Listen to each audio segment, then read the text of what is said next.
Virgos, March is going to be one of the most important and intense months in 2025, and it's highly impacting you. You're one of the 2 signs in the spotlight. So in this video, Virgos, I want to give you your complete rundown on how March of 2025 is going to play out for you in your personalized eclipse season horoscope.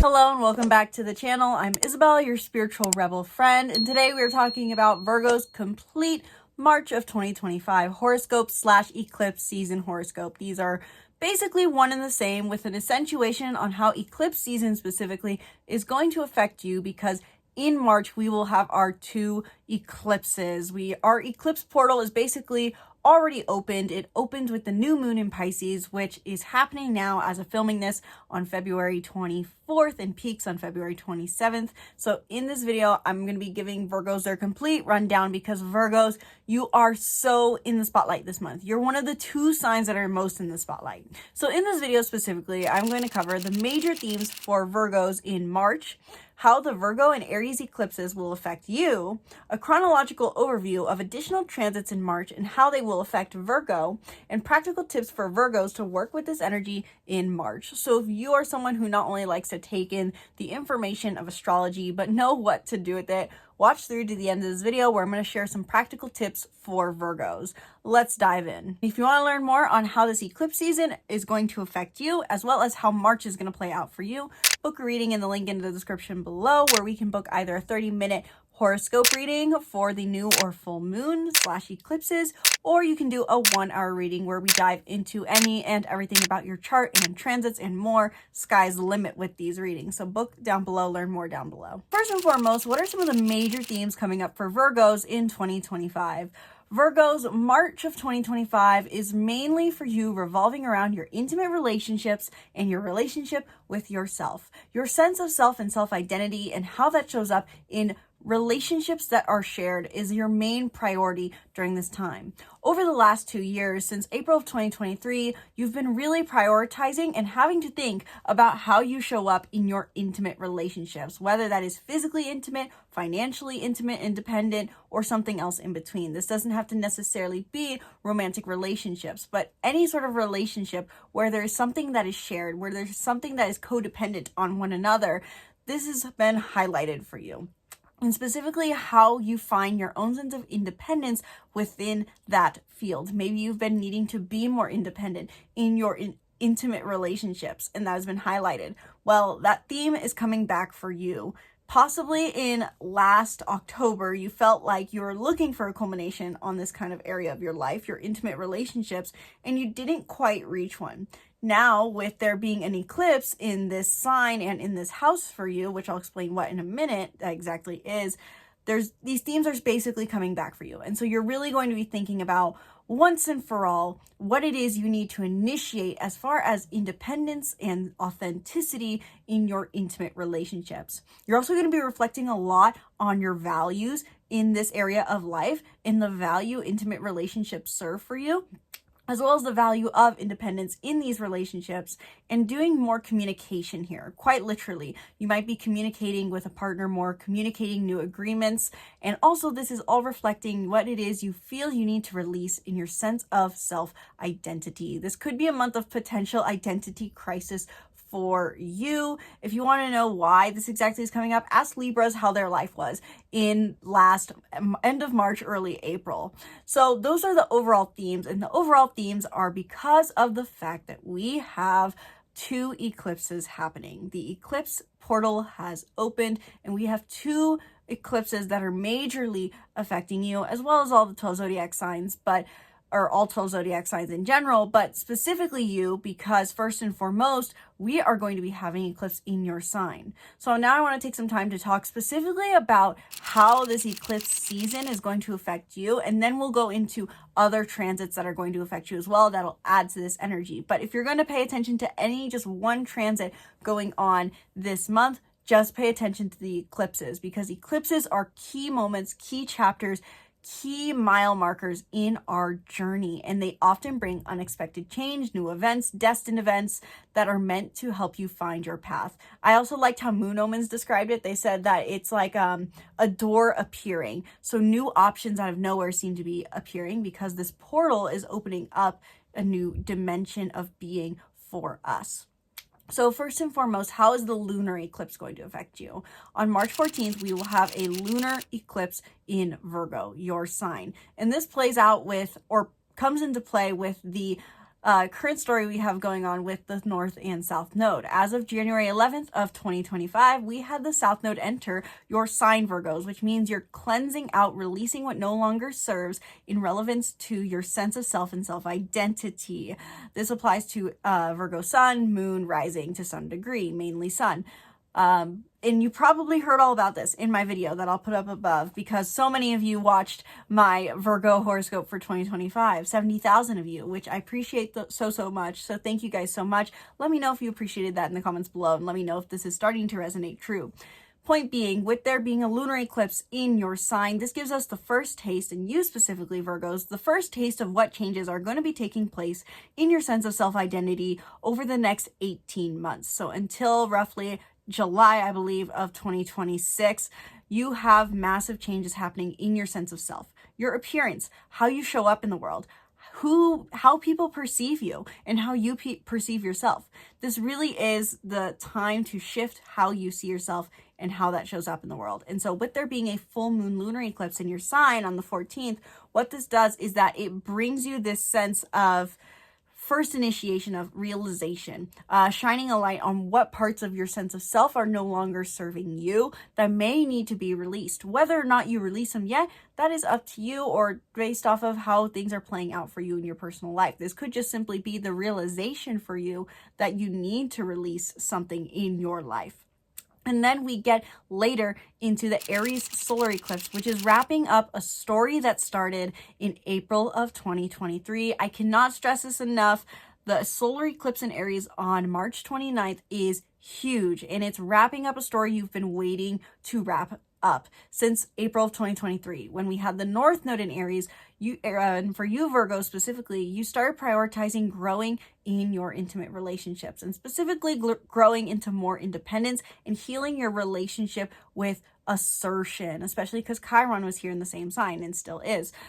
But with the North Node being in Aries, and with there being in the past 18 months, so much Aries energy activating your 8th house, you've been prioritizing, focusing, and experiencing lessons in matters related to your intimate relationships, codependent relationships, whether that is financial, emotional, or physical, and how your sense of self plays into that. Specifically, how independent you are, how assertive you are, and how maybe aggressive you are, and how you need to heal that and find a healthy sense of independence in the end. So to summarize a little more in depth, and feel free to take a screenshot of what's over the screen right now if you want to remember your key takeaway for the eclipse season. Again, this is the one thing you should note above all else if you're going to note transits. With the Aries solar eclipse in your 8th house, you're finally initiating the new beginnings in your intimate relationships, codependent relationships, shared finances, and intimacy that you've been working on since 2023. And with the Virgo lunar eclipse in your 1st house, you're taking the first step in letting go of what practical, critical, or materialistic behaviors no longer serve you in your self-identity, sense of self, independence, and appearance. And by letting go, experiencing a moment of fulfillment in this area of your life.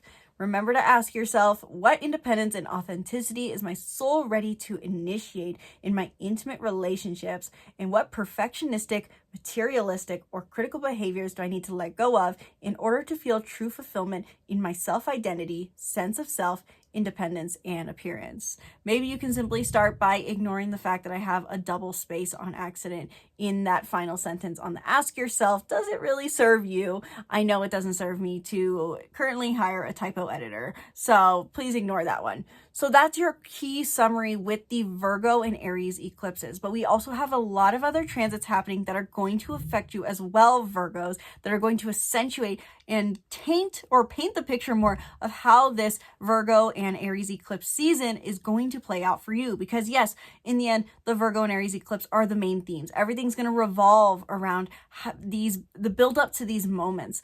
But we can also have other transits that are going to be affecting you as well throughout the month. So now let's go through a chronological order of what is going to be happening in March and how it's going to affect you Virgos. And I'm going to make the interpretations as quick as possible because these videos get to be very long, and I noticed that my viewers don't tend to love long videos, and also some transits are going to be more important than others. So if I keep things short, it's probably because I'm interpreting it as not being as impactful as eclipse season or other transits. So starting off on March 1st, we have a big transit happening that will be important in the story related to your intimate relationships. And I'm going to, for future note, quick disclaimer, I'm going to say, simply put, intimate relationships whenever I'm referring to your 8th house. It could be shared financial relationships. It could be codependent friendships. It could be your intimate relationship or dependent relationship on yourself or a substance.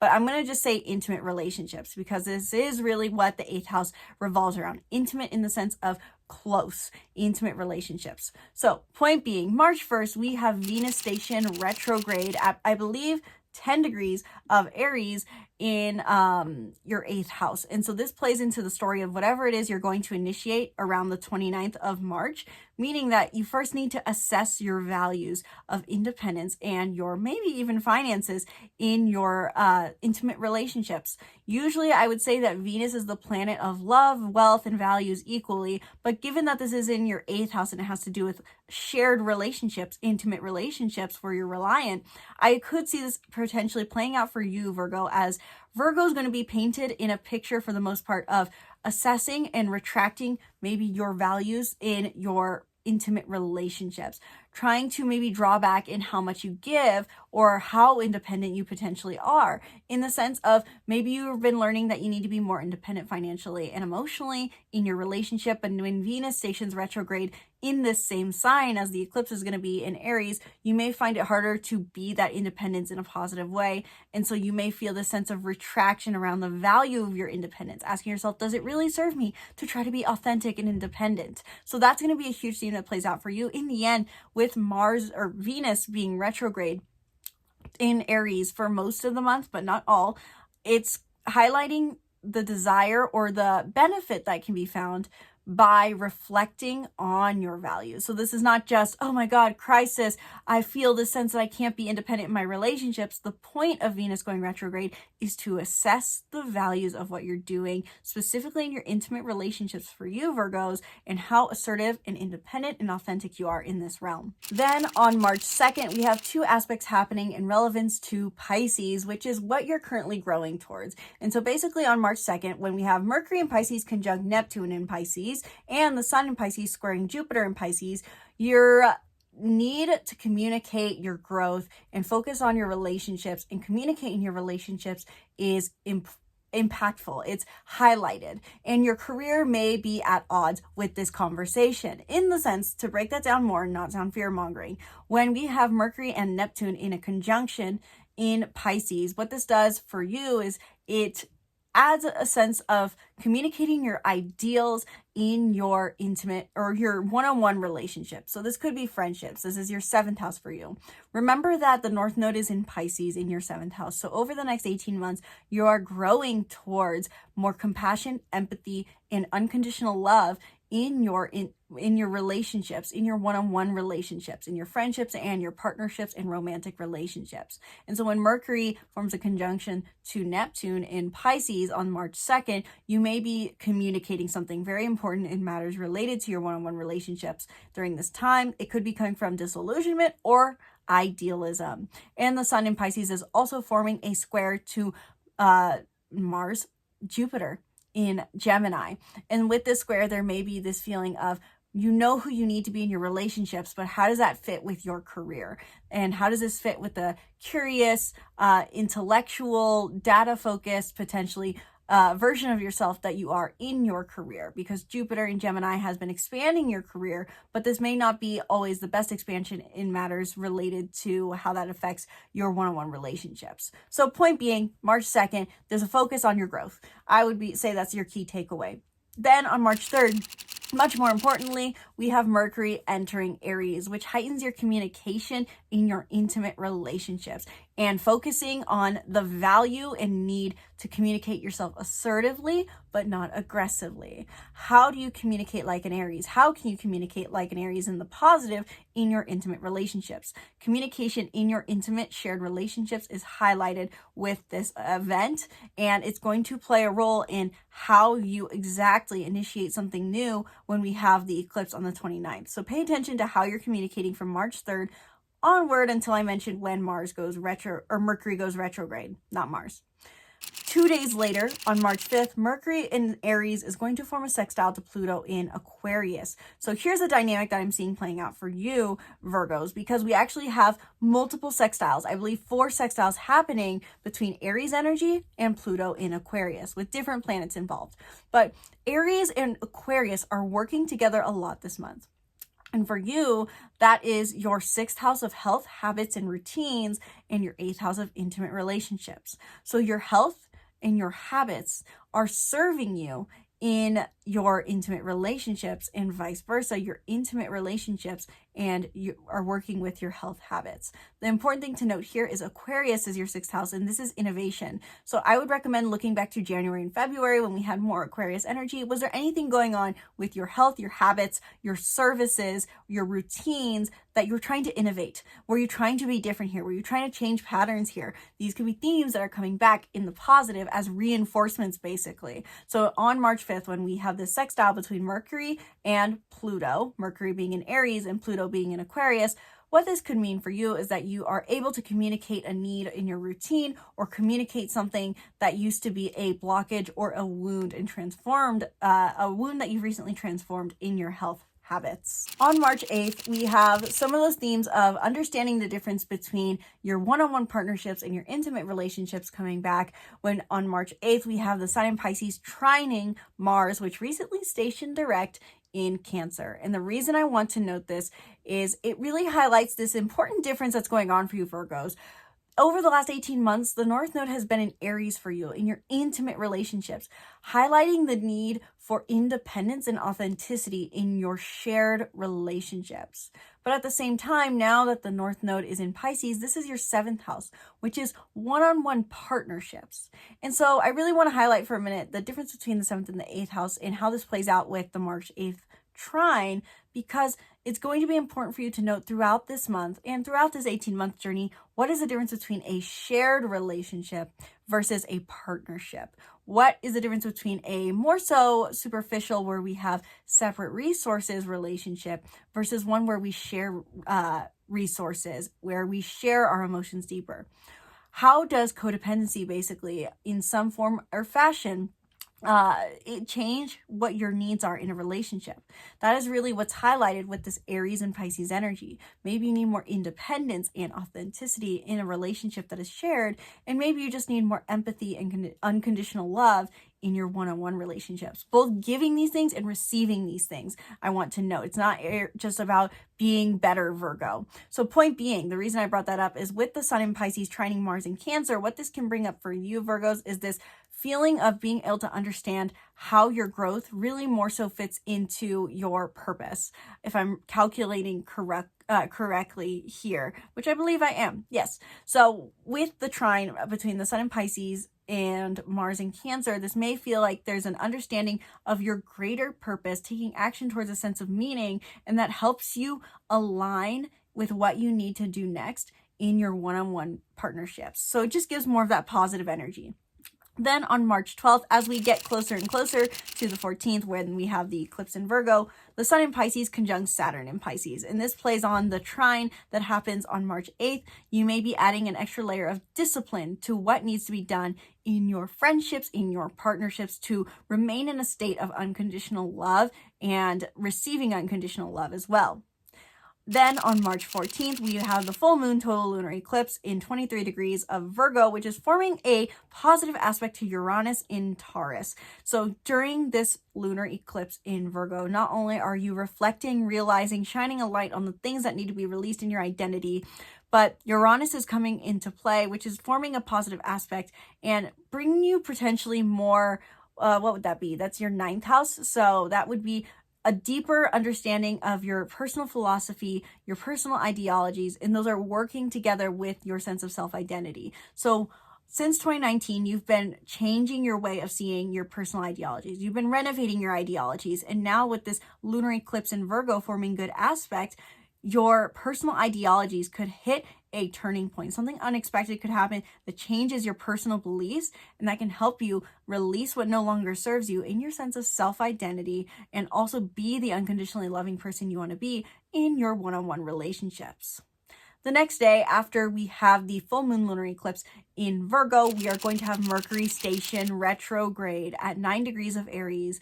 Numerology 9 is really a big theme that is coming up throughout this entire month, and with the new moon in Pisces. The new moon in Pisces that was on the 27th of February happened in 9 degrees of Pisces. And also the solar eclipse is going to be in 9 degrees, and Mars is stationing retrograde in 9 degrees, and Venus stationed retrograde in 10 degrees.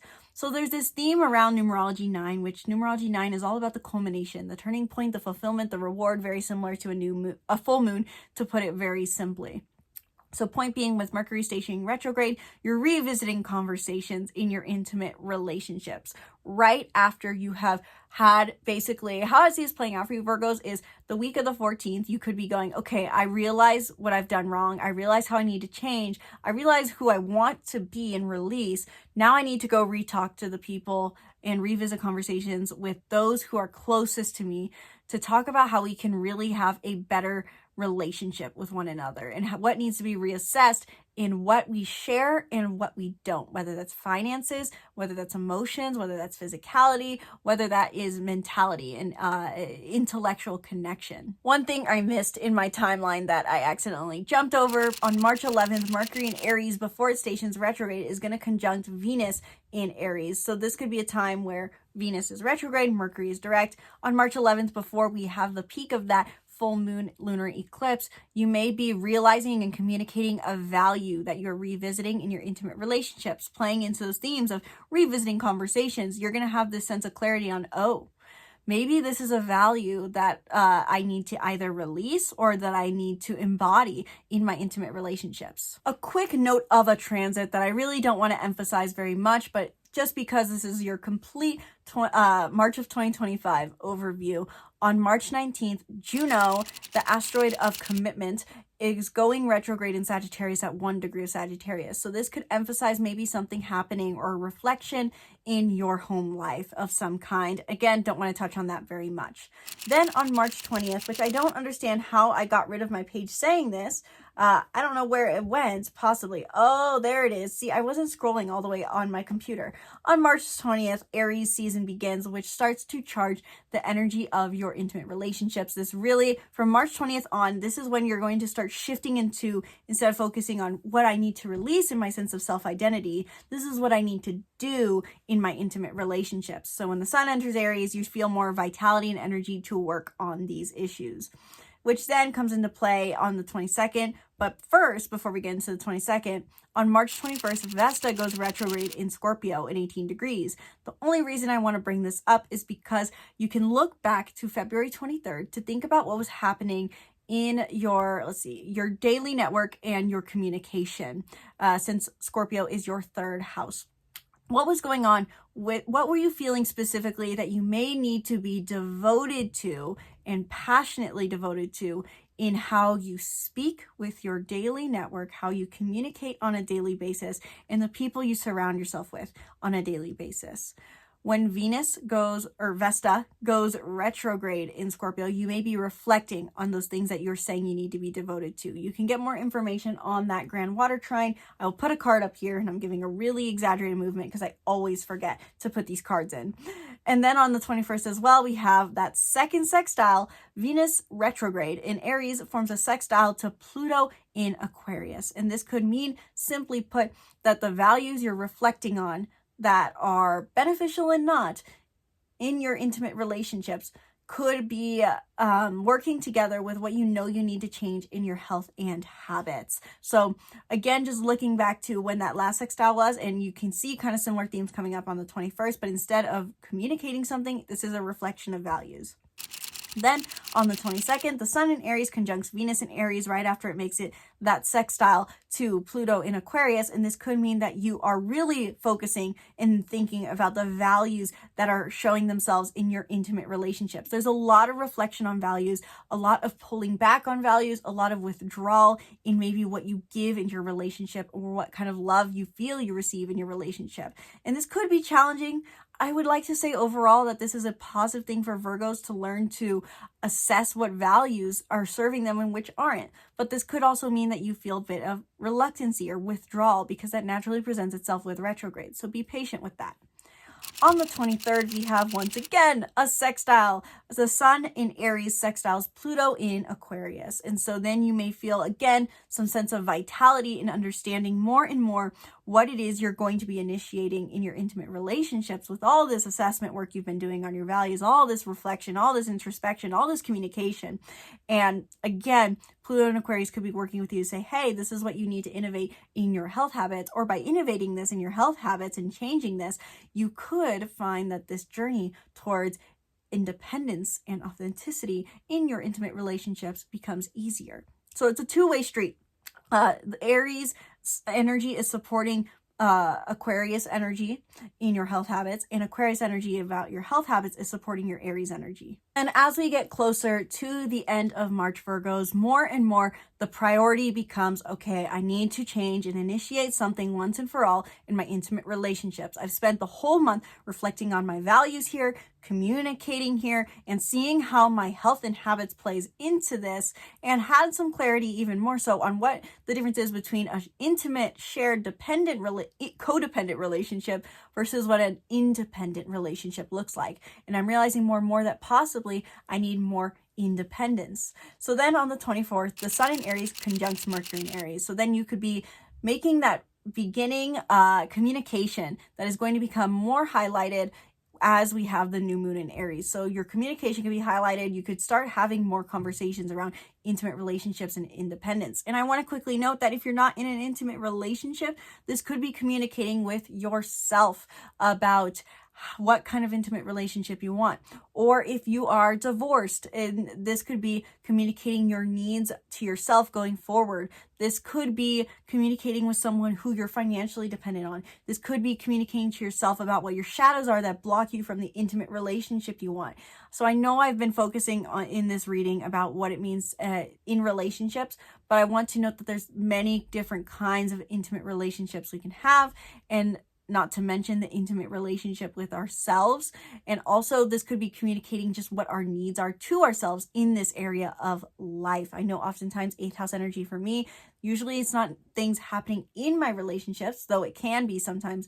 Sometimes it's me just thinking about what I want in an intimate relationship. So I do partly apologize, Virgos, that I focus so much on just assuming that you guys have relationships that you're nurturing in this reading, but there is so much to cover that to give every possible interpretation has been overwhelming. So moving on the 25th, Mercury in Aries forms a sextile to Pluto in Aquarius, another sextile with Pluto in Aquarius. So you're now communicating something in alignment to the transformations that you know need to take place in your health and habits. We'll leave it at that. We're getting closer and closer to the solar eclipse. March 27th, Venus retrograde re-enters Pisces. So you've been assessing your values in your intimate relationships. Now you're starting to assess your values in your partnerships, which is different. Again, 8th house is intimate codependent relationships.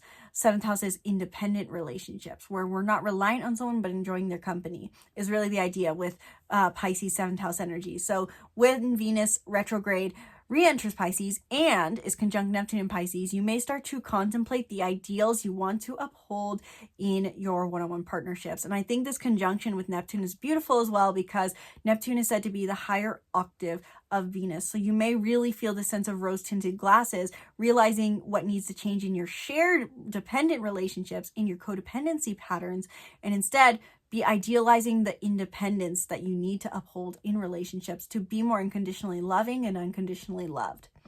Then we have on March 29th, the solar eclipse in Aries, which I already covered how that's going to affect you.